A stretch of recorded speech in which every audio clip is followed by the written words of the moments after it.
Uma boa noite para todos vocês que estão aqui conosco no auditório e uma boa noite para todos aqueles que estão conosco nos auditórios do Vindesat espalhados por este nosso país. Eu fiquei sabendo que na semana passada também as pessoas demoraram a fazer as perguntas, apesar de eu ter denunciado o Henrique e a Alda e o Ticiane, como de vez em quando, enquanto o pessoal não fazia as perguntas, redigirem umas para começar. Mas mesmo assim alguns demoraram na semana passada. Então hoje assim, de saída, sem denunciar, sem delatar mais ninguém, nós estamos querendo que os coordenadores vão tomando as providências para que no correr da nossa aula eles possam ir listando aquelas coisas que sejam interessantes e que sejam pertinentes e que digam respeito às dúvidas daqueles que nos estão assistindo aí nos auditórios. Hoje nós estamos pensando e refletindo sobre a questão do reino de Deus conforme revelado em Jesus. E na semana passada, enquanto falávamos na primeira fase do reino de Deus, não em dispensação, mas em fase, em maturação, e vimos isso no Velho Testamento, eu fiquei sabendo que algumas pessoas se conflituaram um pouco, e porque não entendiam bem o que significa uma dispensação. E eu quero sugerir que aqueles que não sabem propriamente o que é uma dispensação, procurem os seus pastores e perguntem: pastor, o que é uma dispensação? Então o pastor vai falar sobre as várias dispensações, sobre essa teologia que divide a história assim em blocos, e vai entender então melhor o que foi que eu quis dizer na semana passada, e eu não tenho tempo aqui para dar uma aula sobre as dispensações, porque senão nós não vamos falar no reino de Deus. Então eu sugiro que quem tiver alguma dúvida converse com seu pastor a respeito do assunto. Eu vim para cá assim meio na carreira e esqueci na mesa de dentro uma maquete. Eu queria que você trouxesse aqui para mim, Leinha. Gente, nós vamos falar hoje sobre o reino de Deus conforme revelado em Jesus Cristo, o nosso Senhor. E para isso eu gostaria que vocês que estão aqui conosco e nos auditórios abrissem a Bíblia em Marcos, no capítulo 1 e no verso 15. E nós vamos ler aquela declaração primeira a respeito da chegada do reino de Deus na história humana. O Senhor Jesus começou a pregar e a falar o Evangelho de Deus, dizendo: o tempo está cumprido e o reino de Deus está próximo. Arrependei-vos e crede no Evangelho.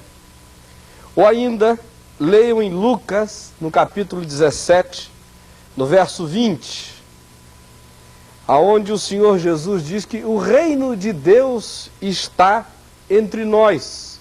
O reino de Deus se manifestou e apareceu no meio da história humana. Ou ainda leio em Lucas, no capítulo 11, no verso 20. E nesse texto nós vamos ver que o Senhor Jesus acabou de expulsar um demônio e os circunstantes religiosos judaicos acharam que ele tinha feito aquilo com o poder de Belzebu, o maioral dos demônios. Na realidade, eles não achavam isso, eles sabiam que era através do poder de Deus. É por isso que pecaram, e pecaram contra o Espírito Santo, porque o pecado contra o Espírito Santo é atribuir a Deus, as obras que Deus faz, um poder satânico. Então eles disseram: ele expulsa demônios pelo poder de Belzebu. Mas Jesus disse: não. Se eu expulso demônios, é um sinal de que o reino de Deus é chegado sobre vós. Pois bem, gente, quando isto tudo é dito, especialmente à luz daquilo que Marcos, no capítulo 1, no verso 15, nos diz, de que o reino de Deus chegou, está próximo, e eu gosto ainda mais daquela versão que diz: porque o reino de Deus foi aproximado. Fala de alguma coisa que existia e que agora se adensou, se aproximou. E esta expressão de que o reino de Deus foi aproximado nos deixa claro de que o reino de Deus não foi uma invenção divina quando Jesus veio ao mundo. Conforme eu lhes disse na semana passada, Deus é um Deus que reina sempre. Ele não poderia ser Deus sem reinar. E o que decorre das ações de Deus na história é o seu reinado. E as manifestações densas do reinado de Deus na história são manifestações do reino dele. E quando Jesus veio ao mundo, esse reino que sempre esteve aí, através de gestos soberanos, atos soberanos, profecias, intervenções proféticas, manifestações de Deus na história, quando Jesus veio ao mundo, esse reino foi aproximado como nunca. Foi adensado, por assim dizer. Daí, eu afirmar na apostila que você tem na mão, que Cristo é a escatologia realizada do reino de Deus. Escatologia é aquilo que alude às últimas coisas. Há aquelas expressões finais da intervenção de Deus na história humana. Quando a gente diz que em Cristo o reino de Deus se torna uma escatologia realizada, nós estamos dizendo que aquilo que será um dia em plenitude, em totalidade, na pessoa de Jesus já foi aproximado da história. Já foi antecipado, já se historiou. Em Cristo, a esperança do além se faz presente hoje na história, se deixa ver, se configura, se antecipa, se deixa perceber, se permite delinear e estabelecer a sua maquete. Então agora chegou a hora da maquete. E botaram uma maquete aqui pertinho de mim, eu vou pegar porque eu quero na minha mão, não é aqui. Uma maquete assim meio feiosa. Hoje à tarde eu fiquei pensando, meu Deus, vou falar em maquete. E às vezes eu digo certas coisas, parece que as pessoas não entendem, às vezes eu me sinto falando grego. Tem gente que reclama que eu digo coisas que ninguém entende, eu digo, meu Deus, devo estar falando grego.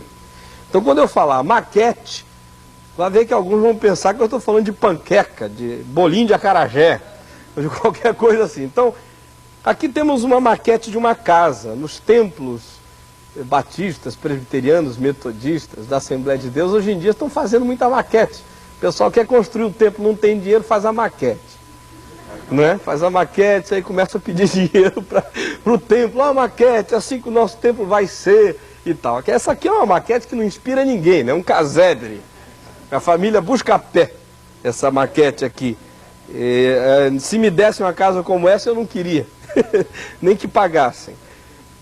Mas vejam só, maquete é isso. Eu estou falando de que em Cristo, o reino de Deus tem a sua maquete. A gente sabe, quando olha para Jesus, como é que o reino de Deus vai ser. Os seus sinais, as suas marcas, você já tem uma visão do negócio, né? Você olha e vislumbra o quadro futuro do reino de Deus. Os traços mais distintivos do reino se manifestam em Jesus, aquilo que será um dia em plenitude. Em Jesus já se manifesta, já ganha a sua historificação. Compreendido, gente? Então um amenzinho, vocês que estão aqui podem dizer um amém, digam um amém, por favor. Amém? Não vou pedir para os de casa dizerem amém, porque senão vai ficar ridículo, né? Agora, como foi que o reino de Deus se manifestou em Jesus Cristo? Se Jesus é essa escatologia realizada do reino, se nele o reino estabelece as suas marcas, as suas distinções, os seus traços, as suas caracterizações, os seus perfis, os seus sinais, então vale perguntar, como é que o reino de Deus se manifestou quando Jesus esteve aqui na terra, na história humana, presente entre aqueles que foram os seus contemporâneos, gente como eu, como você, há quase 2000 anos passados na Palestina. Quando a gente começa a ler o Evangelho, dentre inúmeras marcas, porque o próprio Evangelho descreve essa manifestação dinâmica do reino na vivência de Jesus, então basta ler o Evangelho, seria a resposta mais simples, mas tão simples que ficaria simplista. Então quando a gente lê o Evangelho, algumas marcas aparecem e que precisam ser afirmadas por nós. Primeiramente, em Jesus, o reino de Deus se manifesta como o reino que ultrapassa a todas as regionalizações, como um reino que não se deixa conter em fronteiras. Há muitas expressões do Novo Testamento, especialmente dos Evangelhos, que nos permitem enxergar isso. Mas eu penso que esta afirmação que eu lhes fiz se contém perfeitamente no texto de Mateus, no capítulo 4, do verso 1 ao verso 11. Naquele episódio das 3 tentações de Jesus antes do início do seu ministério público. E ali, conquanto o que se diz tem as suas implicações e as suas aplicações, as mais variadas, e eu conheço muitas delas e tenho pregado sobre muitas delas, no entanto, hoje à noite eu quero me ater apenas a alguns aspectos daquelas tentações e que tem a ver com isto que eu lhes disse, de que em Jesus o reino ultrapassa todas as regionalizações e não se deixa conter por fronteiras. Se não vejam, primeiramente, o reino se manifesta como maior do que a fronteira religiosa, porque a tentação de ir ao pináculo do templo, na hora em que o povo estava todo ali no pátio, pular de lá, para que Deus enviasse um anjinho para segurá-lo, um paraquedas celestial, e ele descer, era uma tentação para consumo da instituição religiosa. Por assim dizer, o diabo tentava induzi-lo a transformar os interesses no reino nos medíocres interesses do consumo religioso daquela gente que queria um Messias por encomenda, que queria um Messias conforme a imagem e semelhança dos projetos deles. Um Messias que coubesse nas definições dos teólogos daquela instituição. Mas Jesus nega por várias outras razões, que não vem aqui o caso de dizer quais são as implicações todas, mas também ele confronta aquela tentação e o que aparece subliminarmente, essa denúncia dele, de que o reino de Deus, que ele veio aqui para manifestar e adensar, jamais se permitiria conter nas fronteiras do consumo e do interesse da religiosidade. E também o reino é maior do que a fronteira carismática. Aquela tentação de transformar pedras em pães era uma tentação de fazer o reino existir para o consumo carismático, para o consumo milagreiro. O reino é maior do que a dimensão do milagre. E ainda, o reino é maior do que a fronteira política. A tentação do tudo isso te darei, se prostrado me adorares, colocando mediações, instrumentos políticos nas mãos de Jesus para ele realizar o reino. Coisa tão boa. Mas Jesus diz que o reino não se deixa regionalizar por nenhuma estrutura, por nenhum tipo de mediação humana. Ele não se permite conter nessas estruturas e contê-lo aí é como que negá-lo. Então, esta afirmação eu gostaria de repetir e peço a você que aguarde em sua mente. O reino ultrapassa a todas as regionalizações. Repita isso comigo. O reino ultrapassa a todas as regionalizações. Depois, em Jesus, o reino de Deus aparece com uma outra perspectiva. Aliás, acerca dela nós já estudamos no curso anterior sobre discipulado, quando falamos acerca do mais fascinante projeto de vida e tratamos um pouco desta questão dos preconceitos. Porque o reino de Deus vence os preconceitos e na vida de Jesus isso está claro. Primeiramente, ele vence o preconceito religioso. E a gente nota isso quando olha para a parábola do bom samaritano. Veja um exemplo disso no VT que nós vamos mostrar para você agora.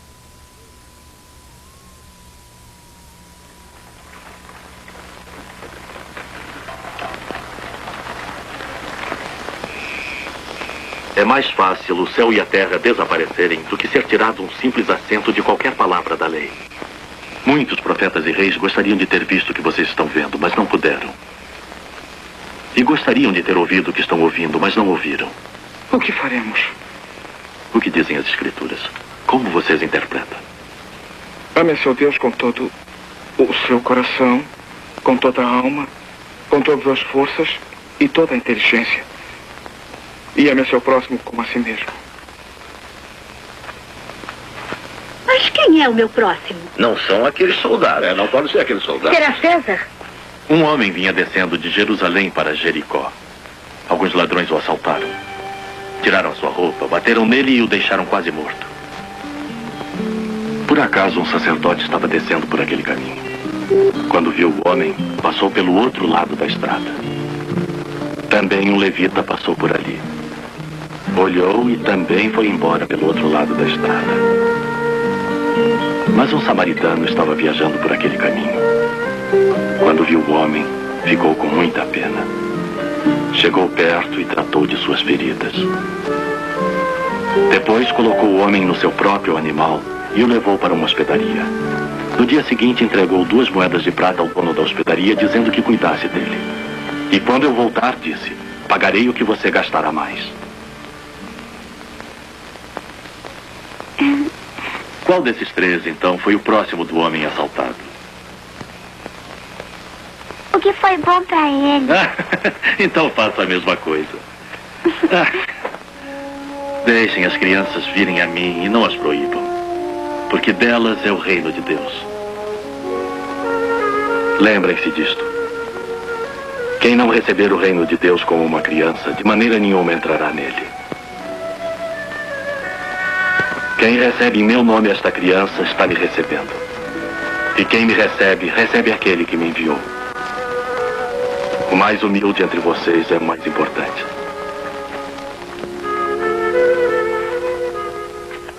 Quem foi o próximo? Talvez a pergunta fosse, quem foi o mocinho da história? E o mocinho foi o samaritano. Agora era o antimocinho, não é? Porque o samaritano para um judeu era um pária, um sujeito absolutamente sem nenhuma recomendação religiosa para a função de mocinho na história do amor fraternal. Não tinha pedigree de bondade reconhecida pela instituição religiosa judaica. E naqueles dias não havia nenhum judeu que não dirigisse preces abominatórias e imprecatórias contra os samaritanos. E Jesus, no meio desse contexto de ódio generalizado contra o samaritano, o pinça e o torna herói da história do amor fraternal, nos dando a lição de que no reino de Deus as nossas pré-compreensões a respeito das pessoas precisam ser esvaziadas. Precisamos fazer o possível para nos aproximarmos das pessoas com a cabeça mais aberta que pudermos encontrar em nós mesmos. É verdade que somos essencialmente pessoas preconceituosas, mas toda perspectiva de preconceito é perspectiva que em si mesma nega uma das marcas e umas definições do reino de Deus. E ainda, nós vemos que ele vence o preconceito da morte, porque ele mantém contato com defuntos e com cemitérios. E para um judeu essa era uma coisa contagiosa.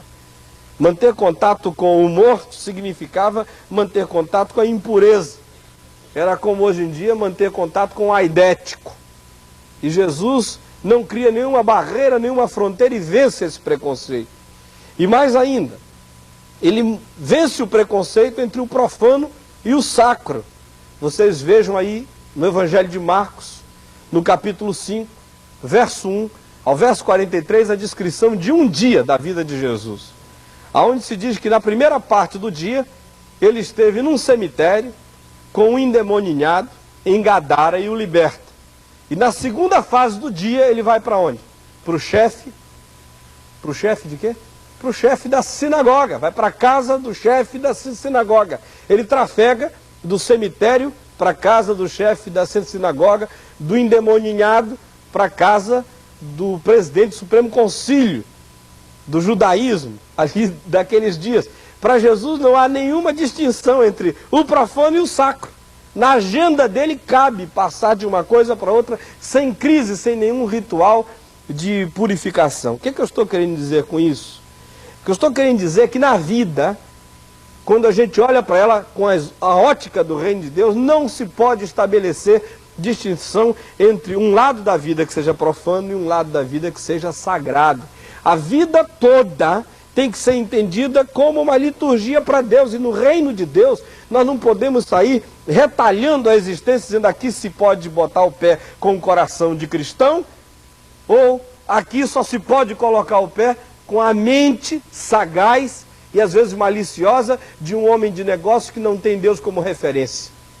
Não existe no reino de Deus essa coisa de irmãos, negócios à parte, por exemplo. Não existe no reino de Deus essas esquizofrenias, essas repartições da vida. Isso é importante você entender e internalizar, porque as pessoas que acham que há diferença entre profano e sacro, normalmente são as pessoas que têm duas vidas. E no meio das nossas igrejas está lotado de gente que tem duas vidas. Porque acham que há o dia do Senhor, o dia santo, o dia sacro, a hora sagrada, as coisas religiosas, a música religiosa, os amigos religiosos, os contatos religiosos, e tem o outro lado da vida deles, aonde não há nenhum tipo de relação entre essa vida religiosa e esse outro projeto de existência. Então o reino de Deus nos ensina a ter uma vida só, que trafega do profano ao sacro, integrando a existência num projeto só, aonde Jesus nos ensina a caminhar cheios do Espírito Santo. E ainda mais, ele vence o preconceito contra a mulher, porque a mulher o interessa teologicamente, né? Vocês já viram lá em Lucas, no capítulo 10, verso 38 ao verso 48, como ele instrui a Maria e lhe permite assentar-se aos seus pés, lhe fazer perguntas, ou seja, para ele a mulher não é um dromedário, sem nenhuma capacidade de reflexão teológica. A mulher merece respostas teológicas à altura dos seus interesses. E mais ainda, no mesmo texto de Lucas 10, ele não só se interessa teologicamente pela mulher, mas ele se permite questionar por uma mulher que passou por ali e disse: "Senhor, que conversa é essa? Eu estou aqui fazendo de tudo, cortando cebola, preparando quitutes, me sujando de óleo, toda cheia de avental, dando um duro tremendo na cozinha, e tu estás com essa conversa teológica com a minha irmã?" Essa foi a pergunta da Maria para ele, não é? Isso mostra que o mestre que estava ali não era daquele tipo que deixava as pessoas absolutamente apavoradas com a presença dele. E mais ainda, ele se expõe numa amizade perigosa com uma mulher. Lá em João, no capítulo 4, no verso 27, nos é dito que quando ele conversa com aquela samaritana de vida pouco recomendável, quando os discípulos dele vêm da cidade, ficam com a vontade enorme de perguntar que negócio é esse de estar conversando com ela aqui nesse lugar retirado, o que vocês estão conversando? Mas ninguém teve coragem de verbalizar a inquietação que estava nos seus próprios corações, e ele assume o risco de ser salvador para aquela mulher, apesar de que a reputação dele para umas mentes mais maliciosas poderia ser de alguma maneira atingida. Então, gente, ele vence o preconceito contra a mulher. E, a meu ver, não há nenhuma expressão, não há nenhuma ocasião onde isso se evidencie mais do que no episódio de Lucas, no capítulo 7, do verso 39 em diante, quando ele se deixa tocar por uma mulher. Mas nós vamos ilustrar o que eu estou dizendo através deste VT que nós vamos assistir agora mesmo. Dele e sentou-se para comer. É um prazer oferecer este jantar. Andem, crianças, vão lá para fora. Eu já falei, saiam, saiam. Estava tão bom. Fazem todas as travessuras que podem. O que ela faz aqui?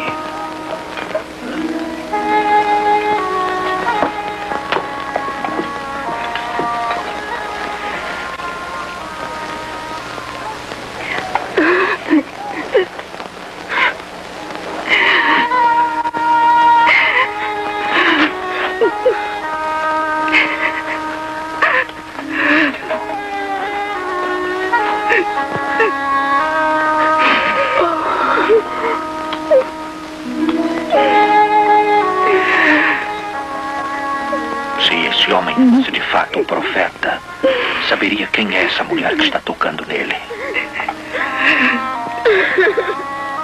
Saberia da vida de pecados que ela leva. Eu sei quem é esta mulher, Simão. Eu vou contar uma coisa. 2 homens deviam a um outro que emprestava dinheiro. Um devia 500 moedas e outro 50. Nenhum dos dois podia pagar, então ele perdoou a dívida dos 2. Qual deles vai amá-lo mais? Eu suponho que é aquele que devia mais. Você está certo. Vê esta mulher? Eu entrei em sua casa e você não me ofereceu água para os meus pés. Ela, porém, lavou com lágrimas e os enxugou com os cabelos. Você não me beijou quando cheguei. Ela, porém, não para de beijar meus pés. Você não deu azeite para minha cabeça. Ela, porém, derramou perfume nos meus pés. Eu lhes digo, seu grande amor prova que seus muitos pecados já foram perdoados. Mas a quem pouco se perdoa, pouco amor demonstra.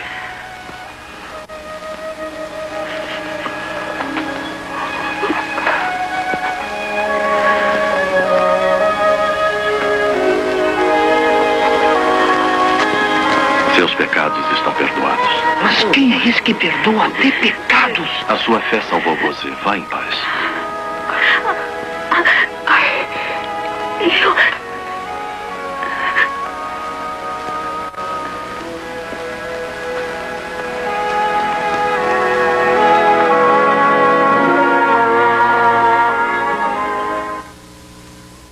Se o Simão estivesse vivo, estava até hoje sem entender essa, né? Mas Jesus ensina também a vencer o preconceito político. Ele não só ensina a vencer o preconceito religioso, o preconceito contra a coisa impura, o preconceito entre o profano e o sacro, o preconceito contra a mulher, mas ele também ensina a vencer um dos preconceitos que mais se exacerbam na mente e no coração humano, que é o preconceito político. Isso porque ele tinha, no meio do seu discipulado, um discípulo que era do PT, o Simão Zelote, um sujeito da extrema esquerda, o Lisânias Maciel, lá do discipulado dele, né? Tinha outro da extrema direita, um indivíduo do PDS, e o Matheus Jensen precisava estar no PDS, está disfarçado onde está, mas é um PDCista terrível. Ele também entrou na casa do centurião, aquele executor das medidas de segurança do Império Romano, uma espécie de Newton Cruz ali da região, não é? Mas para ele, centurião, ou chefe de medidas de execução, também tem alma. O Newton Cruz tem alma, precisa ser atingido, alcançado. E ainda ele tinha seguidores do PFL, os fariseus, que tinham acesso ao discipulado, apesar de serem do centro, não é? Aquele sujeito assim, desculpe as antenas de Minas Gerais, mas eu só vou dizer isso sem que vocês me levem a mal. Aquele mineirismo, assim, não contra nem a favor, em cima do muro, essa coisa toda, né? E entre nós temos muito desse preconceito. Isso é um sinal de que o reino de Deus não chegou até nós nesta dimensão libertadora dos preconceitos. Porque não é de estranhar que os conservadores cristãos sejam preconceituosos, mas é de estranhar que os chamados progressistas cristãos também são. Eles vivem descendo a lenha nos conservadores, dizendo que são preconceituosos, mas eu conheço poucos grupos mais preconceituosos do que o grupo dos chamados progressistas, que em nome da abertura deles são incapazes de conversar com qualquer pessoa e vão logo rotulando e chamando que esse é da direita, esse é conservador, esse é retrógrado, esse é isso, esse é aquilo, e não se abrem para ninguém. Apesar de que muitos deles dizem que estão ligados à teologia da libertação, estão falando em progressismo, falando em reino de Deus, mas o reino de Deus não tocou a mente deles nessa dimensão, porque quando o reino chega, nos ajuda a conviver com as pessoas de posições diferentes, de perspectivas diferentes, tentando encontrar em relação a elas uma convergência para Jesus e para as coisas essenciais da própria fé. E mais ainda, em Jesus, o reino de Deus se manifesta como um reino absoluto no seu acolhimento. Um reino ninho, um reino de aconchego, um reino de abrigo, um reino de asilo.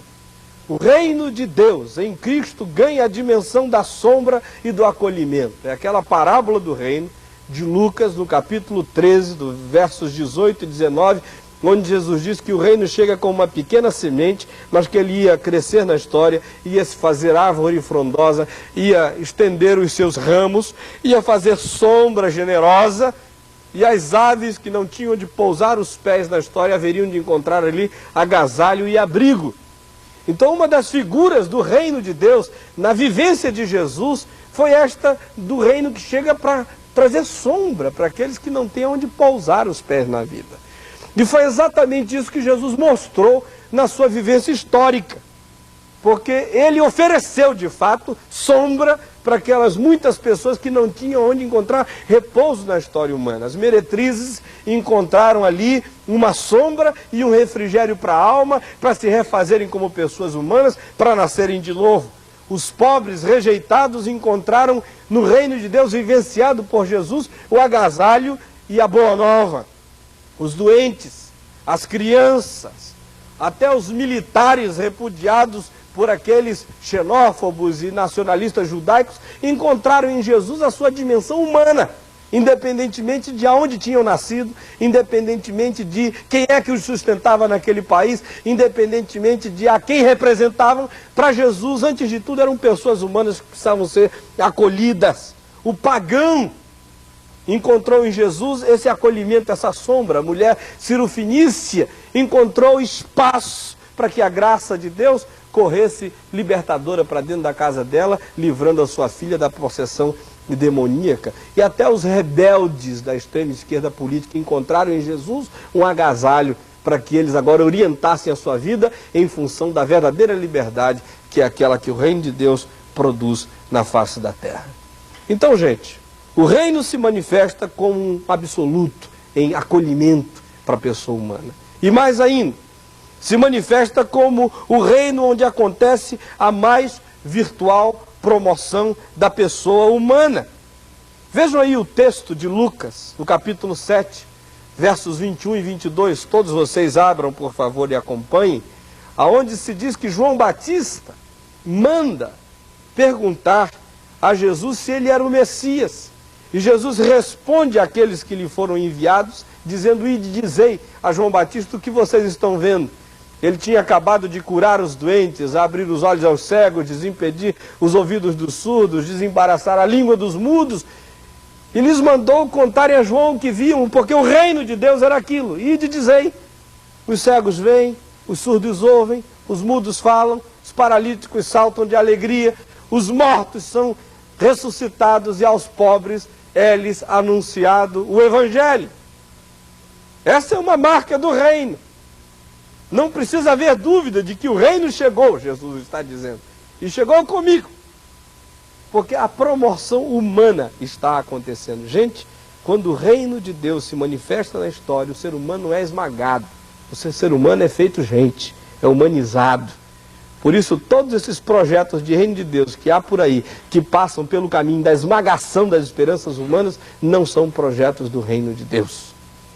E mais ainda, se diz que o reino de Deus aparece e se deixa notar através da grande alegria que ele faz surgir, nascer, brotar dentro do coração humano.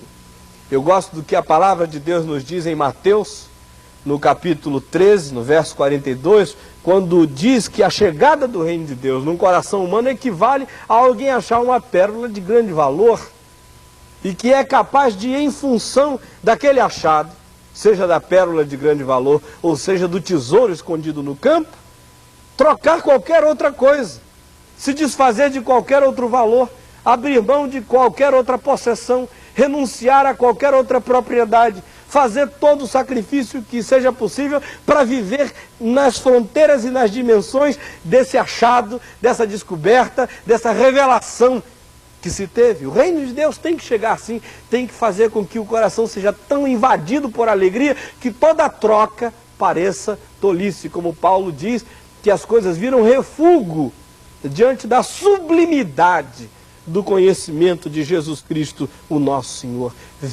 Perceber o reino é se deixar invadir por essa alegria. Isso contrasta fundamentalmente com algumas das nossas expressões de fé extremamente conservadoras, porém frias, inanimadas, geladas, estáticas, sem vida. E também contrasta com esses projetos dos chamados progressistas, que na maioria das vezes são pessoas amarguradas, revoltadas, azedas. Em nenhum dos dois casos eu vejo sinais da beleza do reino de Deus, porque quando o reino chega, faz a pessoa humana saltar de alegria e estar disposta a fazer qualquer sacrifício com a boca cheia da alegria, que é resultado da grande descoberta, da percepção, da grande revelação salvadora de Deus em Jesus Cristo e através do reino de Deus que toca a vida humana na história. E mais ainda, o reino de Deus aparece em Jesus como reino de juízo e de enfrentamento das realidades hostis à vida. Vejam como em Lucas 13:32 Jesus enfrenta a realidade hostil à vida e a caminhada do reino, que era uma caminhada de libertação de oprimidos, de promoção humana, mandando dizer àquele que queria estagnar esse fluxo, que era Herodes, que ele não passava de uma raposa pretensiosa, metida a espertalhão, mas que o reino de Deus iria se cumprir na sua totalidade e que ele, Herodes, precisava receber aquele recado de que o reino seguiria absoluto e sobranceiro, apesar das intenções destruidoras que Herodes pudesse ter. Há uma dose, há um elemento de enfrentamento nessas palavras de Jesus. Ou ainda é o caso do jovem rico, ao qual Jesus enfrenta, apesar da sua meiguice aparente, revelando que o que havia no fundo do coração dele era cobiça disfarçada. Ou ainda, é o caso do fariseu prepotente no templo, acerca de quem Jesus diz que o que havia por trás daquela pseudo-gratidão por não precisar de penitência era uma atitude de arrogância e que precisava ser revelada. Ou ainda, leiam em Mateus 23, do verso 1 em diante, o capítulo inteiro, quando Jesus abre a boca e diz palavras fortíssimas para a estrutura religiosa dos seus dias, para os líderes religiosos dos seus dias, para os teólogos dos seus dias, para os piedosos dos seus dias. E lhe chama de guias cegos, de hipócritas, de disfarçados, de filhos do inferno, de pessoas que erigiam os bustos dos profetas que eles mesmos já tinham morto, e de gente abominável e fétida, quais sepulcros bem caiados. Será que pode haver denúncia mais veemente do que essa? No reino de Deus não há apenas afagos, no reino de Deus há horas nas quais se precisa enfrentar as coisas com verdade, coragem e profecia. E ainda, o reino de Deus aparece como absoluto que relativiza todos os absolutos humanos. E essa é uma coisa complicada na cabeça de algumas pessoas. Porque em Lucas, no capítulo 20, versos 21 e 22, o que se pergunta a Jesus, por assim dizer, era se César, o imperador, era alguém que tinha poder absoluto sobre a vida humana. Se devia ou não pagar impostos a ele. E Jesus relativiza o poder de César. Porque César era o divinos, era o máximo, não é? Era o Augusto, era o Deus na história humana. Tinha prerrogativas absolutamente divinas. Era absolutizado na visão política de todo o Império Romano. Era o símbolo daquele poder. E era a ele emprestado uma faculdade de divindade. Ele era o absoluto. E Jesus então vem e o desabsolutiza. E diz, olha, aqui há uma efígie, há uma inscrição que tem a cara do César. Se isso aqui é do César, dai a César, agora dai a Deus o que é de Deus. Ele estava, por assim dizer, dizendo que nem tudo era de César. E naqueles dias ali, tudo era de César. Essa declaração de Jesus era revolucionária. Estava relativizando o status quo de César, estava lhe tirando coisas do poder. E eu gosto quando o Dr. Francis Schaeffer nos diz, no seu livro Manifesto Cristão, de que, de fato, Jesus não estava dizendo, dai a César o que é de César, dai a Deus o que é de Deus. Colocando César ao lado de Deus. O que Jesus estava dizendo é, dai a César o que é de César, dai a Deus o que é de Deus. Estava botando Jesus sobre César, relativizando o seu próprio poder. Então, no reino de Deus não há poderes humanos absolutos, nem o poder do Estado, nem o poder das instituições, nem o poder dos líderes religiosos. Não há poder absoluto, o poder absoluto é o poder do reino de Deus e da verdade do reino de Deus, conforme manifestada na palavra de Deus, na vivência do Senhor Jesus. Há outros textos aí que nos falam disso, mas enfim, o que eu estou querendo lhes dizer é que nem sempre é possível obedecer ao rei e a Deus a um só tempo. Nem sempre é possível obedecer ao Estado e a Deus a um só tempo. Nem sempre é possível obedecer a todos aos quais se tem que obedecer a um tempo só. E quando há um choque entre os poderes, entre as instituições e entre os nossos deveres, porque às vezes o Estado está mandando a gente fazer uma coisa que, se for feita, se choca com o que Deus na sua palavra diz que eu e você devemos fazer, então nós temos que fazer uma escolha. E essa escolha por obedecer a Deus, nesses casos, implica numa desobediência civil. Com todas as implicações da desobediência civil, gente.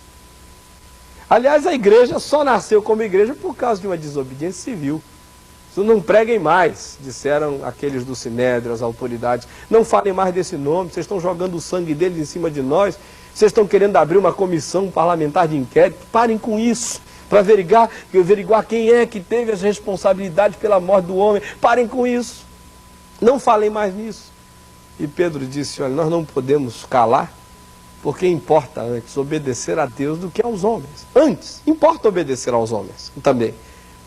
Quando os homens estão agindo certo, com justiça, com verdade.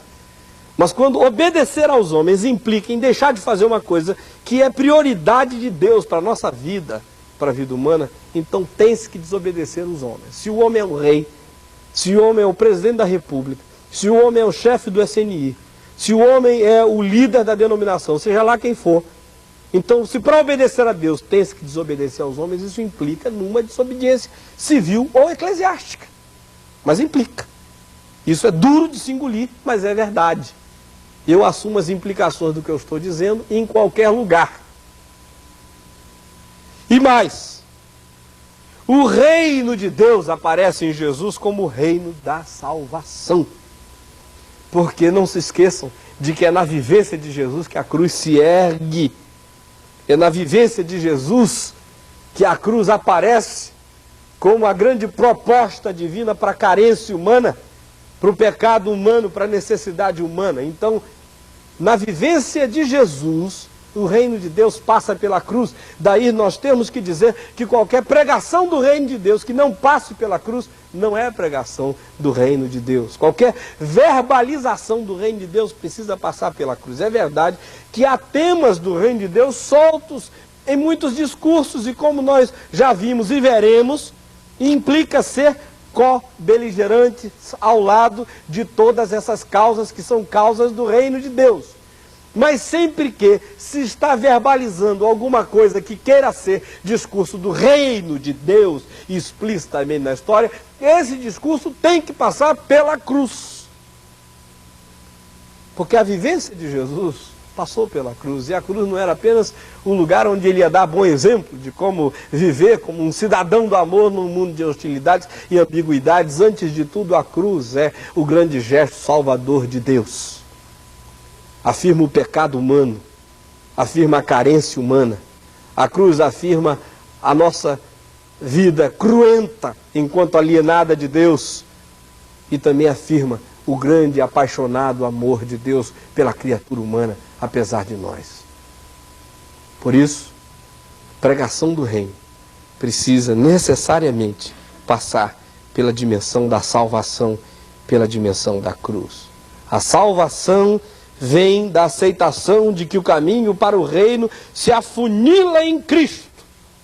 E sabendo-se disso, passa-se de bom grado pela porta do reino, que é a porta de Cristo Jesus, o nosso Senhor, o grande pastor do reino de Deus. E ainda, o reino aparece na história de Jesus como o reino que decreta o fim de todos os decretos da morte em todas as dimensões. Porque depois da cruz vem a ressurreição. E a ressurreição decreta que a morte recebeu o checkmate da vida para sempre. A ressurreição postula vida e esperança para todas as dimensões da existência, minha gente. Pense na ressurreição em várias dimensões. Primeiramente, como a vitória de Jesus sobre a morte. Depois pense nela como uma vitória a seu favor para a sua salvação, porque Cristo ressuscitou para mim e para a sua justificação, é o que diz Romanos no capítulo 4, versos 24 e 25. Mas essas afirmações não esgotam tudo aquilo que a ressurreição significava. Ela tinha também, além dessa dimensão soteriológica, dessa dimensão da salvação, tinha um grande espectro, muitas facetas, várias dimensões da vida foram tangidas por essa realidade da ressurreição. Não só se afirma que a partir daí eu tenho a garantia da salvação, porque Cristo levantou da morte para bancar este fato a meu favor, mas também se traz aí esperança para a vida como um todo. Isso vai da salvação à ecologia. Sabiam disso? Porque ele ressuscitou no corpo. Num corpo que comeu peixe depois de ressuscitado, mel silvestre. De acordo com Atos 1, comeu pão e bebeu vinho. Comeu natureza. Comeu o produto da abelha, comeu farinha de trigo, comeu coisa da videira, comeu natureza. Ressuscitou no corpo. Em outras palavras, a ressurreição física, a ressurreição no corpo, é uma afirmação de que a natureza tem esperança de ser redimida, como diz Paulo em Romanos 8, e mais ainda, se diz que enquanto ela não é redimida, quando Cristo vier na sua glória para regenerar todas as tessituras de existência do universo, enquanto isso não acontece, a ressurreição me obriga a ter uma luta em defesa do direito da natureza a ser natureza. Por isso, crer na ressurreição significa crer na salvação da alma, mas significa também crer na necessidade de que todas as coisas criadas tenham um quê da glória divina nelas mesmas e não sejam deterioradas, não sejam mortas. Há muitas outras dimensões disso que não vale a pena falar aqui, porque o tempo está acabando. Por isso eu tenho que ir adiante. O reino de Deus em Jesus aparece como um reino que tem uma palavra contra os decretos políticos iníquos. Eu acho interessante que puseram um selo romano na porta da tumba de Jesus. Que coisa! Jesus lá dentro e o selinho do lado de fora. Aí veio o terceiro dia, minha gente, rolaram a pedra. E o selo, pum, quebrou. Fizeram brincadeira com o selo de César, com o selo de Roma, que não podia ser quebrado, não podia ser partido, que garantia a inviolabilidade das tumbas, que garantia que o que estava afirmado, afirmado estava. Mas na ressurreição, Deus quebra esses decretos reais. Ironicamente, era um decreto que estava ali para manter o status da morte. Tem alguém morto aqui, não se mexa. A morte está garantida por César. Ninguém podia mexer de fora para dentro na pedra. Tinha guardas, havia guardas ali para garantirem que ninguém mexeria de dentro para fora. Mas o que eles não podiam supor é que havia um rei capaz de mexer na coisa de dentro para fora. E abre a porta da tumba. Eu acho tremendo isso. Sempre que leis promovem a morte, essas leis precisam ser quebradas. Sempre que qualquer lei está instaurada e escrita, e que no bojo dela, ao invés de estar promovendo a justiça e a vida, ela está promovendo a inviolabilidade da morte, a ressurreição vem e diz, ela precisa ser quebrada, precisa ser partida, precisa ser desobedecida, porque as leis têm que trazer em si vida e justiça, e não morte e desgraça. E ainda, o reino de Deus aparece como o reino da liberdade do próximo, o reino da liberdade do outro. Isso a gente nota na vida de Jesus, porque Jesus sabe ouvir e sabe perguntar enquanto vive. Ele perguntou a um circunstante o que a lei dizia, vocês lembram? Como ele chegava para as pessoas e dizia, o que a lei diz? Deixava o pessoal falar. Ou ainda ele interrogou os seus discípulos sobre a opinião pública. O que dizem as multidões sobre mim? O que as pessoas falavam interessava a ele. Ou ainda, ele pergunta ao Bartimeu, ao homem lá de Jericó, o que ele queria que fosse feito com ele. Já não chega com um projeto de redenção prontinho, né? Esse aqui é cego, vamos curar o cego. Mas ele respeita tanto a liberdade humana que diz: o que é que você quer que seja feito com você? Podia ser que o Zaqueu fizesse uma outra opção. Se eu quero um colírio, ou qualquer coisa. Eu quero ver. Então tá bom, você vai ver. Porque até para ser curado, o ser humano é livre para dizer se quer ou não quer. Não há curas compulsórias na Bíblia. Então há um respeito tremendo pelo outro em tudo quanto Jesus faz. E ele também ouve as pessoas. As questões dos fariseus, aquelas questões mais idiotas, ele para ouvir. Ele ouve até aquele ridículo pedido da mãe de Tiago e João, que queriam colocar os filhos um lado do outro, quando o reino chegasse, primeiro-ministro, segundo-ministro, outra coisa mais, né, do gabinete econômico. Assim. Então, mas ele ouve, uma coisa ridícula, não deixa ela falar, ela tem direito de falar. Mãe, quando vê o reino de Deus, se deslumbra tanto que fala besteira. Ele ouve questões dos teólogos conservadores e dos teólogos liberais. Os fariseus diziam um monte de abobrinha, ele ouvia tudo aquilo, não é? Mas também os liberais, os saduceus que não criam em anjo, não criam em espírito, não criam em ressurreição, aquele tipo que tinha uma fé só ética, só sobrou a ética, igual os liberais. Ele ouve esse pessoal também, para ouvir as pessoas. No reino de Deus, afirma-se a liberdade do outro falar, o direito do outro expressar as suas ideias e o dever de ouvir o que os outros dizem também. E por último, em Cristo o reino aparece como o reino no qual o amor é o dogma maior. Mais importante do que usos e costumes é o amor. É o que nos diz Mateus 23, de 1 a 23. Mais importante do que as aparências, do que as liturgias, do que todas aquelas expressões religiosas, é saber se existe amor na vivência dessas coisas. O amor é o primeiro dogma da fé cristã. Sem amor as outras coisas não passam de vacuidade, é o que Paulo diz. A fé, a profecia, a caridade, não passam de vacuidade e de vaziez. O amor ao ser humano tem que estar acima do amor por coisas, porque homens valem mais do que aves.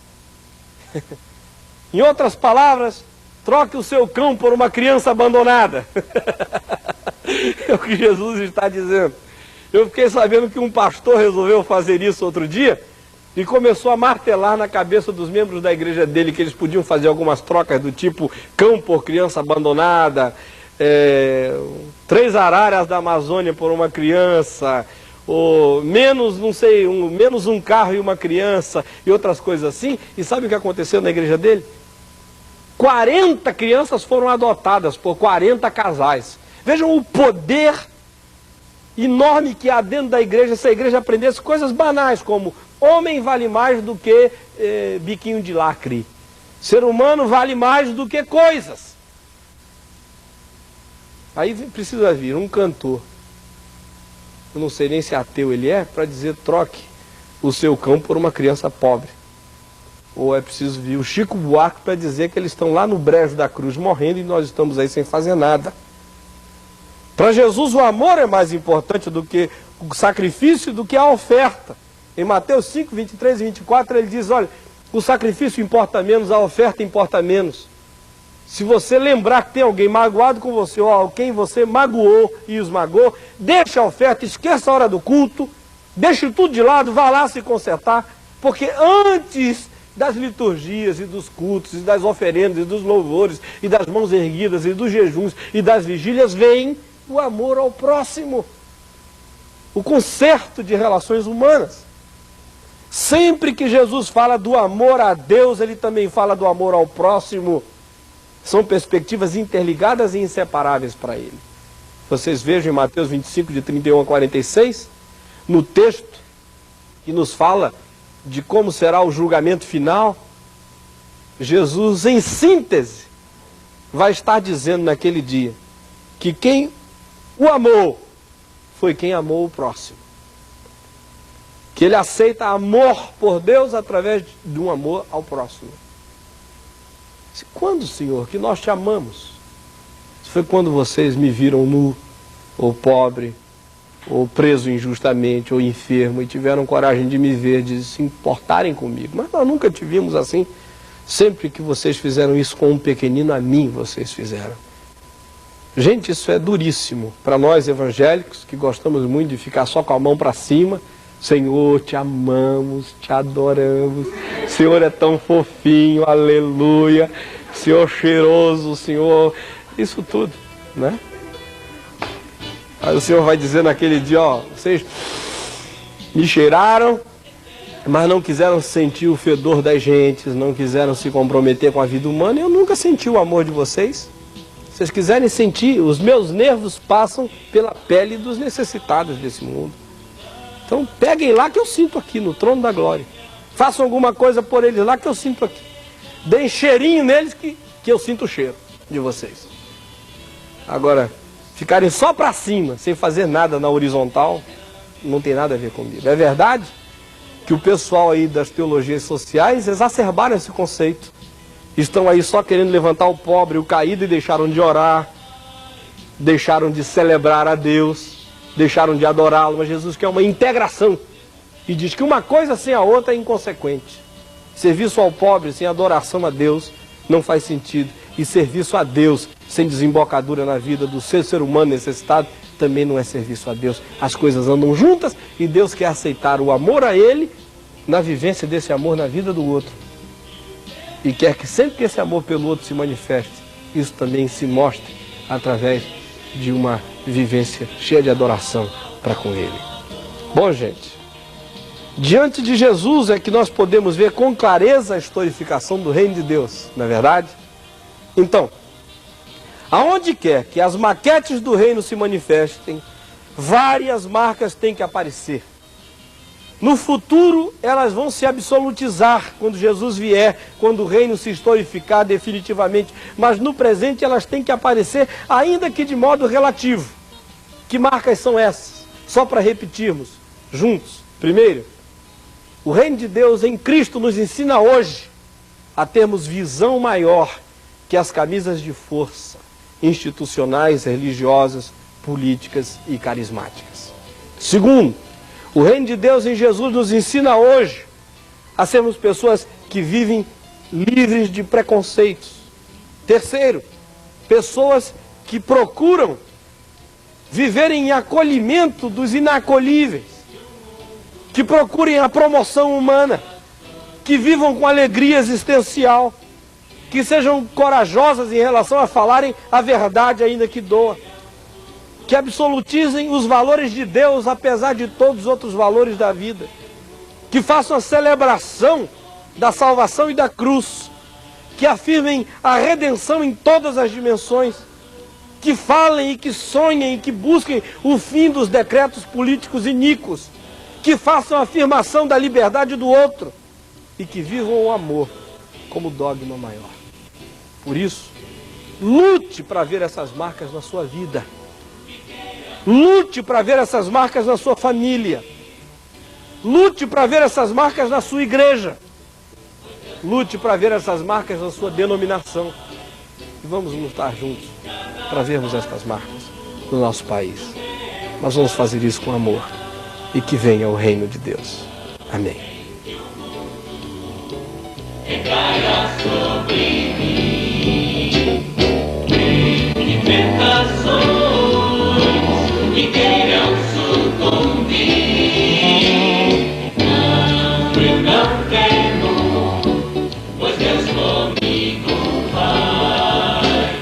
Em cada passo. Muitas vezes você quer dar um presente que seja ao mesmo tempo bonito, útil e barato.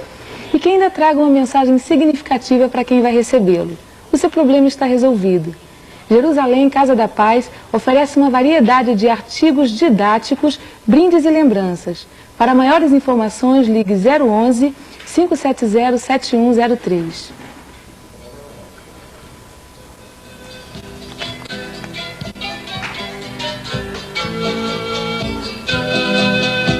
Por falar em presente, a editora Cepal oferece a você uma revista que é um presente para a sua família. A revista Lar Cristão é um manual de orientação para o dia a dia familiar. Como vencer a inflação? Devo disciplinar meu filho? Como melhorar o relacionamento no meu casamento? Estes e muitos outros artigos você vai encontrar na revista Lar Cristão. Ligue para a editora Cepal e receba grátis um exemplar desta revista. Telefone 011 523 2544.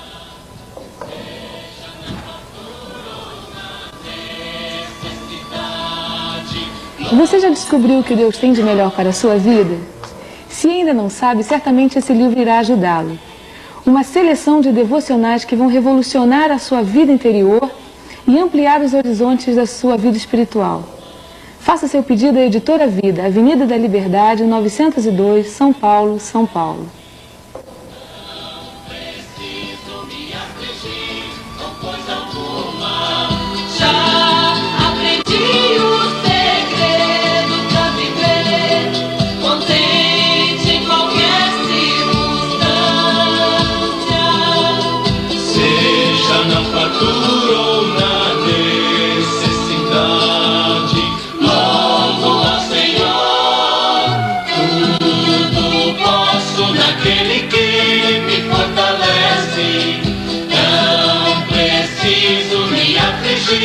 Com coisa alguma, tudo posso naquele que me fortalece. Não preciso me afligir com coisa alguma. Boa noite, pastor Carlos. Estamos aí para o nosso debatezinho neste final de aula, né? Surgiram algumas perguntas dos nossos coordenadores com referência à aula passada. Mas como tivemos muitas perguntas, graças a Deus, hoje, eu gostaria de pedir desculpas daqueles irmãos que tinham perguntas ainda com respeito à aula passada, que vão esperar que nós vamos tratar as perguntas, especialmente as da aula de hoje. Se der tempo, a gente entra naquelas perguntas a respeito da aula passada. A primeira pergunta, pastor Caio, irmã Dulce, de Coronel Fabriciano, pergunta: sempre que passamos por bêbados e mendigos nas ruas e não fazemos nada, temos esse problema interior aí de como resolver essa coisa num mundo tão agitado, numa vida tão corrida, como enfrentar este problema quando a gente está aí no caminho da igreja, no caminho do trabalho e que encontramos essas pessoas caídas na rua. Bom, há três coisas que podem ser feitas em relação ao cumprimento desses postulados de Jesus. Primeiramente, é a assistência em si. Nós vimos a parábola do bom samaritano. O indivíduo não parou para reunir um comitê teológico, para ver o que se faz quando o carente está caído.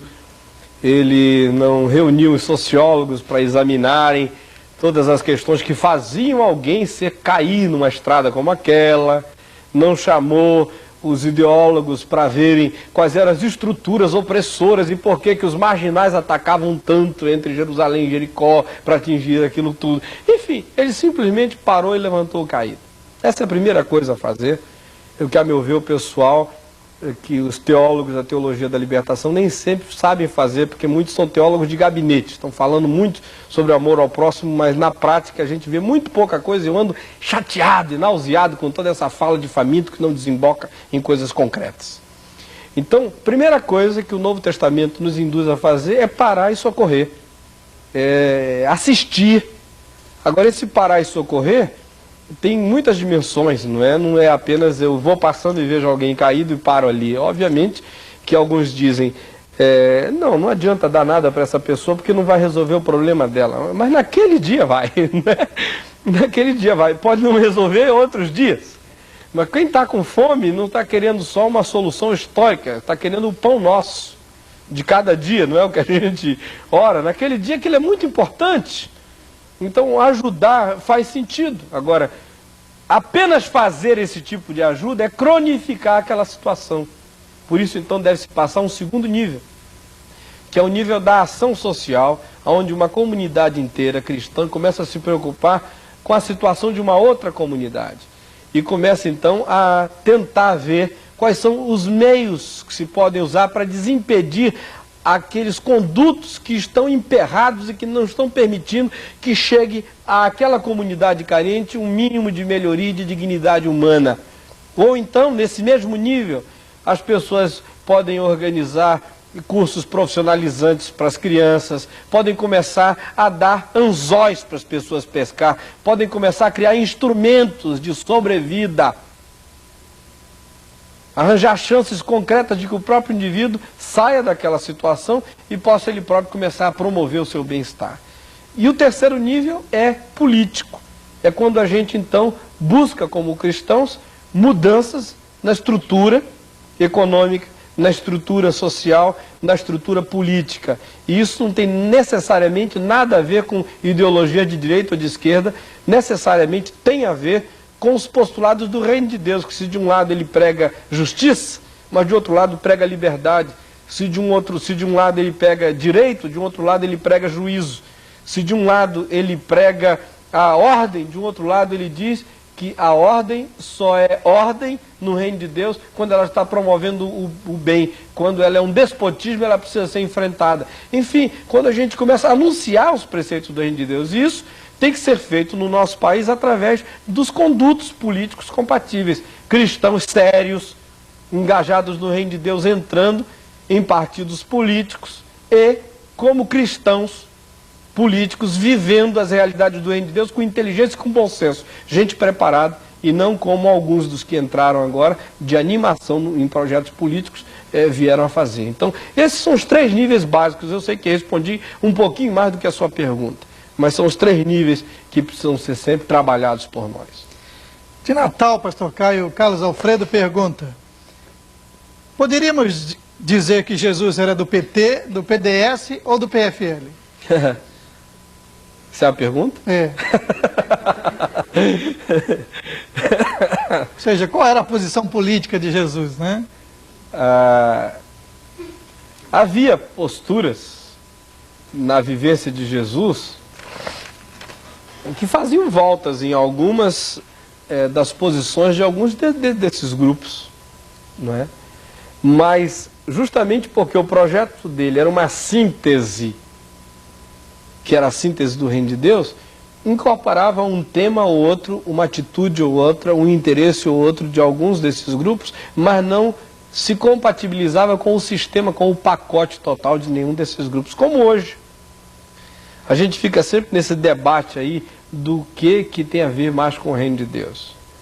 Os irmãos piedosos lá dos Estados Unidos da América dizem assim: não, é o capitalismo, liberdade, livre empresa, direito de expressão, isso tudo. Realmente, liberdade, expansão da potencialidade humana, direito de expressão, são coisas que o reino de Deus advoga. É verdade. Agora, há outras coisas naquele projeto ideológico americano que em si negam o reino de Deus.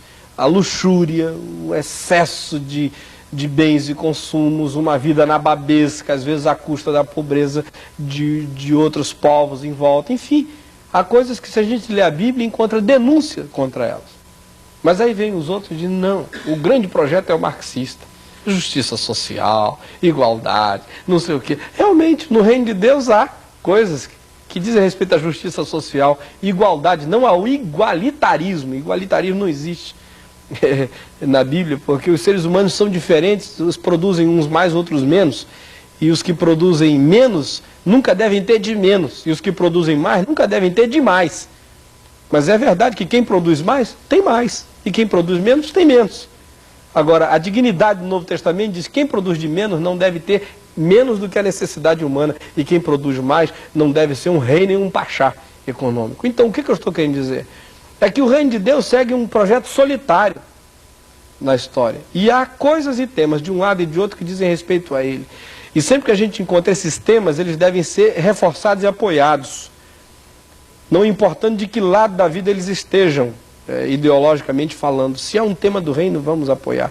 Agora, é verdade que a gente não vai apoiar um tema do reino isolado num pacote de coisas malignas.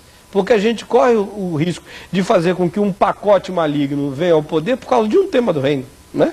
Então a gente vai ter que ter o bom senso de escolher dos males os menores e sermos, como Francis Schaeffer disse, co-beligerantes na história com aqueles projetos que têm mais a ver com as prioridades do reino de Deus para a história.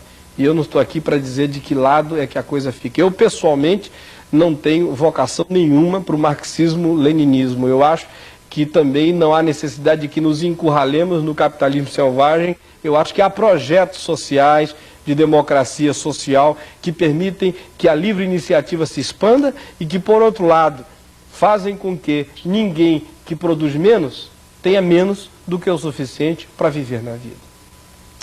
De São Paulo, pastor Caio, lá da Igreja do Planalto Paulista, o irmão Aníbal pergunta: algumas pessoas realizam algumas obras em nome de Deus e dizem ser obras do Espírito Santo. Outras, ao verem aqueles eventos, dizem que é obra do diabo. As pessoas que fazem tais acusações estão pecando? Estão. Os primeiros, por se vangloriarem do que fazem, não é? Jesus diz que se você faz com a direita, a esquerda não deve levantar a bandeirinha de celebração pelo que você fez do lado de cá. E os outros, porque são juízes da vida humana, e nenhum de nós pode sair assim a priori dizendo que obras na história antecipadamente são obras tão malignas assim, não é? Então, é preciso ter todo cuidado. Se você faz alguma coisa sabendo que foi Deus que mandou você fazer, tenha essa fé para você mesmo. Paulo diz: a fé que tu tens, tenha para ti mesmo, não vais trombetear a tua fé por aí. E os outros não devem sair julgando, porque Deus frequentemente realiza as suas obras por mãos que não são as mãos convencionais. Então, eu estava vendo com meu pai, outro dia, um programa sobre essa freira da Bahia, como é o nome dela, Tiziane? Dulce. Irmã Dulce. E a irmã Dulce não falou em Deus nenhuma vez, não pregou a fé católica, não pregou nada. Mas quando ela acabou de mostrar tudo aquilo que fazia, eu olhei para o meu pai, ele estava emocionado. E ele é muito crente. Se você quiser dizer que um sujeito crente, é meu pai, crente. Viu? Então não vá pensar besteira, porque ele é crente. E ele olhou para aquilo ali, eu olhei, ele estava tão emocionado, ele disse: meu filho, eu fico às vezes envergonhado de ver a gente aí com tantos discursos sobre a fé, não fazendo nada. Essa mulher não abriu a boca para dizer nada, e com as obras dela, ela me mostrou a sua fé. Então é preciso tomar cuidado, porque nós evangélicos somos presunçosíssimos. E preciso tomar cuidado para não sermos julgados e não ficarmos corados de vergonha diante de Deus no último dia, por causa da nossa presunção, quando queremos ser sempre secretários particulares de Deus, colocando na agenda dele quem ele atende e quem ele não atende. E quem é que conta com lobby suficiente para ter seus projetos aprovados na presença do Todo-Poderoso. É preciso tomar cuidado com isso. Pastor Caio de Fortaleza, a pessoa não quis se identificar, pergunta: num país pobre como o Brasil, com problemas de saúde, de fome, de salário e os dramas do dia a dia, como expressar a alegria do reino? Vivendo naquela tensão de Eliseu. Eliseu era um homem que sabia viver entre a glória de Deus e a miséria humana com integridade. Quando ninguém via a glória de Deus, ele via. O Geazi olhou em volta e disse: nós estamos perdidos. E ele disse: mais são os que estão conosco do que os que estão com eles. Mas depois ele encontrou Azael e olhou tão fundo nos olhos de Azael que o constrangeu. E ele chorou e disse: eu estou assim perplexo, porque eu vejo nos teus olhos o mal que tu vais trazer ao povo de Israel, como vais massacrar as crianças, perturbar as cidades. O verdadeiro homem de Deus é esse que sabe olhar a dor humana, mas sem deixar de olhar a glória divina. Quem olha só a glória divina e não olha a dor humana é um alienado verticalista. Quem olha só a dor humana e não tem a contraposição da glória divina tem tudo para ficar amargurado, revoltado, azedo, incapacitado de refletir a bondade de Deus na história. E mais o seguinte: normalmente esses que veem tanto a dor humana e só a dor humana sem a contraposição da glória divina ficam tão amargos que se tornam incapazes de na prática fazer alguma coisa por aqueles em função dos quais eles dizem que estão assim, tão sofridos. Então, essa é a única maneira, é vivendo como Jesus, que subia ao monte e brilhava a glória divina, mas descia do monte e expulsava um demônio, né? É nessa tensão que se tem que viver o reino de Deus. de Rio Verde, o nosso irmão Jonatas pergunta, pastor Caio, ele primeiro faz algumas afirmações. No Velho Testamento... Eu creio, Jonatas, eu creio. No Velho Testamento, Deus se manifestou através de vaticínios proféticos para a maturação e crescimento do seu reino na história. No Novo Testamento, o reino se revela em Cristo, que por sua vez profetiza sobre o reino de amanhã. É possível haver manifestações e vaticínios proféticos do reino hoje, sem ser através da apologia e da hermenêutica bíblica? É possível. Agora nós estamos numa tensão, porque é possível, mas isso não pode ser novo. Pode ser novo, mas não pode ser novidade. É isso que eu estou querendo dizer. Ou seja, qualquer profecia hoje do tipo futurista tem que ter algo a ver com o que a Bíblia diz sobre o futuro. E a gente tem que tomar cuidado, porque normalmente o que a Bíblia diz sobre o futuro é tudo quanto interessa saber sobre o futuro. E essas profecias atuais que falam sobre o futuro quase sempre querem entrar em coisas que a Bíblia proibiu serem penetradas acerca do futuro, como época nas quais as coisas vão acontecer e coisas assim. Ora, se não se pode penetrar certas coisas porque a própria Bíblia já disse que não se deve penetrar nelas, porque Deus as proibiu e as guardou como mistério para si mesmos, então eu fico perguntando qual é o valor de se fazer predições futuras se a Bíblia já fez a respeito disso. E se aquelas coisas sobre as quais a Bíblia não fala, são coisas sobre as quais ela também diz que não se deve penetrar. Então acho que sobra apenas um espaço, que é essas profecias para o futuro tem que ter a ver com a Bíblia, de um lado, e em segundo lugar, elas têm que entrar num certo nível de especificidade regionalizante. Afirmar coisas sobre uma nação, especificamente sobre um país, sobre uma situação histórica, mas sempre tomando cuidado com qualquer ligação, com qualquer atrelamento dessa afirmação com eventos bíblicos, acerca dos quais a própria palavra de Deus diz que nós não podemos fazer predições exatas. Talvez a nossa última pergunta, pastor Caio, lá de São Paulo também, só que da Igreja do Evangelho Quadrangular. Pastor Odilon pergunta: como posso viver o reino de Deus hoje, sem ser considerado por minha denominação como perigoso, por tentar trabalhar as relações entre pastores de outras denominações e aproximá-los e de estar juntos com eles, no sentido de promover a edificação da igreja? Como é que pode fazer isso sem ser encarado como subversivo? Eu não sei, não. Acho que a gente quase sempre é encarado como subversivo quando começa a viver o reino de Deus. Mesmo na igreja evangélica, porque há uma certa versão oficial na igreja evangélica que não cabe muito o discurso e a vivência do reino de Deus. Então, quando a gente começa a viver o reino, na sua integridade, na sua plenitude, na igreja evangélica, às vezes nós somos encarados como pessoas que estão aí para desestabilizar, para uma coisa, para outra. Agora, eu pessoalmente já estou cansado de viver sobre esse estigma, essa marca, não é? E tem gente que pensa que eu vim para querer virar mesa, qualquer coisa assim. Então, eu dou tempo, né? No início fica todo mundo arrepiado, desconfiado, essa coisa toda.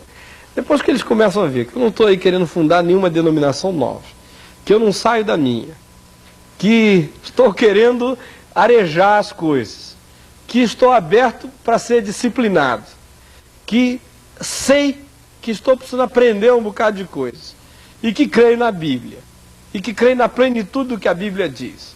Seja em que nível for isso, e o tempo vai passando, eles começam então a dar chance para você falar, começam a acreditar no que você diz, começam a parar para ouvir você e veem então que você não é um perturbador de ambientes, você é apenas alguém que está querendo trazer oxigênio, vida e plenitude de Deus para algumas estruturas que estão um tanto enferrujadas e que estão um tanto bloqueadas. Eu acho que com paciência, com amor, com gradualidade, processualmente e com calma, a gente vai dirimindo algumas dúvidas, desfazendo algumas suspeitas e aprendendo a se fazer respeitar com o vagar, com o passar dos anos.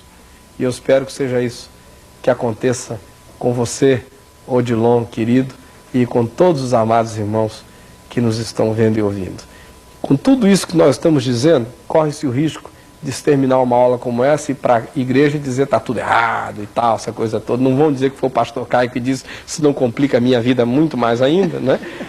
Então, e não vamos fazer isso não, vamos ter paciência e calma, porque as coisas de Deus caminham no amor, e não é por força, nem é por violência, mas é quando o Espírito de Deus é soprado. Vamos orar para que o Espírito de Deus se sopre, se derrame sobre a igreja no Brasil. Senhor Jesus, derrama o teu Espírito na igreja do Brasil, para que o reino de Deus apareça entre nós, para que os sinais do reino, as curas, os milagres e também a promoção humana se manifestem, para que haja acolhimento, para que haja sombra para os cansados, para que haja verdade e profecia, para que haja amplidão para o reino, a fim de que ele não seja limitado pelas nossas camisas de força.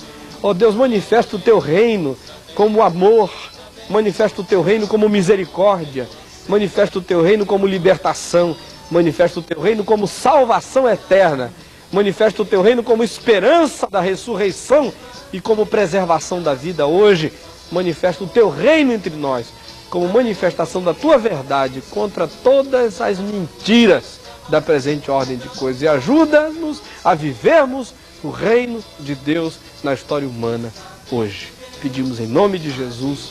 Amém. E que Deus abençoe você. Até segunda-feira que vem, convide outras pessoas para estarem conosco. Alegria de juntos cantando uma